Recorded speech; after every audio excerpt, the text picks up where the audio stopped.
টাকা পয়সা আর সুস্থতা থাকলে দুনিয়ার আপন মানুষের অভাব হয় না, কিন্তু শরীরটা যখন ভেঙে পড়ে তখন চেনা মানুষগুলো কেমন অচেনা হয়ে যায়। এমনই এক নির্মম বাস্তবতার মুখোমুখি টাঙ্গাইলের গোপালপুর উপজেলার ৭৫ বছর বয়সী বৃদ্ধ মজিবুর খাঁ। ১৯৯৮ সালে স্ট্রোক করে প্যারালাইজড হওয়ার পর চিকিৎসা খরচ জোগাতে বিক্রি করতে হয় সেই সম্বল ভিটেমাটি। এরপরে তাকে ফেলে চলে যান স্ত্রী সালমা। মজিবুর খাঁর দুটি মেয়ে, যার মধ্যে একজন সরকারি প্রাথমিক বিদ্যালয়ের শিক্ষিকা এবং অন্যজন ক্লিনিকের চাকরি করেন। অথচ আজ ২৬টি বছর ধরে এই অসহায় বাবার কোনো খোঁজ নেন না তারা। কিন্তু অন্য অনেক দয়া করলে খুব ভালো হয়, কিন্তু তার অনেক কষ্ট হয়, পায়ের তার সমস্যা। তারা আমি খাওয়াই, আমি গোসলের পানিটা আমি দিই। তারা আর কেউ নেই, দুইটা মেয়ে আছে, ঘরের দুইটা মেয়ে আছে, মেয়েরা আসে না। আইছিল বছরে একবার, একটু দেখছিলাম আর দেখি না। অনেক আগে থেকে হারে এই অবস্থায় দেখতেছি, প্রায় ৮-১০ বছর হয়েছে এরকমই দেখতেছে। আর কোনো লোক নাই চিকিৎসা করার মতন, আর কোনো আপন লোক নাই। আর এই পরিস্থিতি বহুত আগে থেকে আমরা এইভাবে দেখে আসছি, কারণ সহযোগিতা করে না কোনো লোক পাওয়া যায় না দেশে।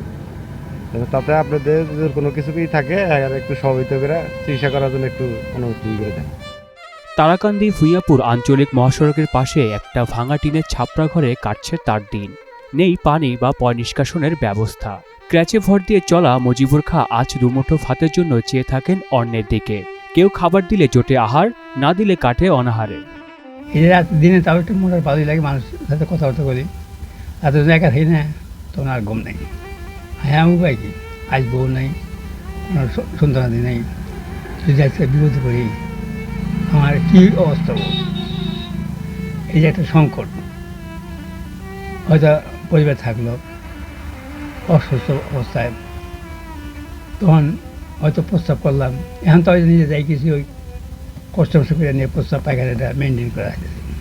যখন একবার না পারবো না তখন আমার ওইটাই, তখন পায়খানার মধ্যে শুয়ে থাকবো, প্রস্তাব করে প্রস্তাবের মধ্যে শুয়ে থাকবো।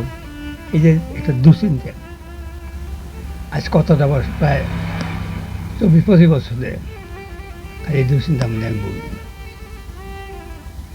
সমস্যা তখন ধরেন এই যে আমরা মতো হাঁটতে পারি না, এক সমস্যা। এ থেকে ২৬-২৭ বছর খালি বিছানা পড়ে থাকি, এটা এক সমস্যা। তারপরে কোথাও যাইতে পারি না, এই সমস্যা। তারপরে মনে ছেলে একটা ভালো মন্দ জিনিস খামো, ওটা পাই না, টাকা পয়সার অভাবে।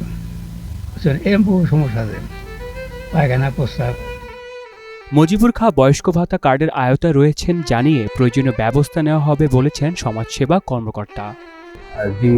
যে মজিবুর রহমানের কথা বলছেন সাকারিয়া গ্রামের, তিনি আমাদের অলরেডি সামাজিক নিরাপত্তা কর্মসূচির আওতায় ভাতার অন্তর্ভুক্ত এবং তিনি নিয়মিত আমাদের ভাতা পাচ্ছেন। পরবর্তীতে ওনার কোনো আমরা আবেদন পাই এবং যদি কোনো আর্থিক সুযোগ থাকে তাকে প্রদান করার জন্য, তাহলে আমরা প্রয়োজনীয় ব্যবস্থা করব। বার্ধক্য আর রোগের সঙ্গে যুদ্ধ করে কাটছে মজিবুর খাঁর জীবন।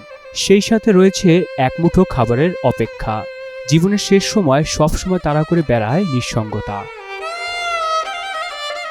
আহসানুল হৃদয়, মোহনা অনলাইন।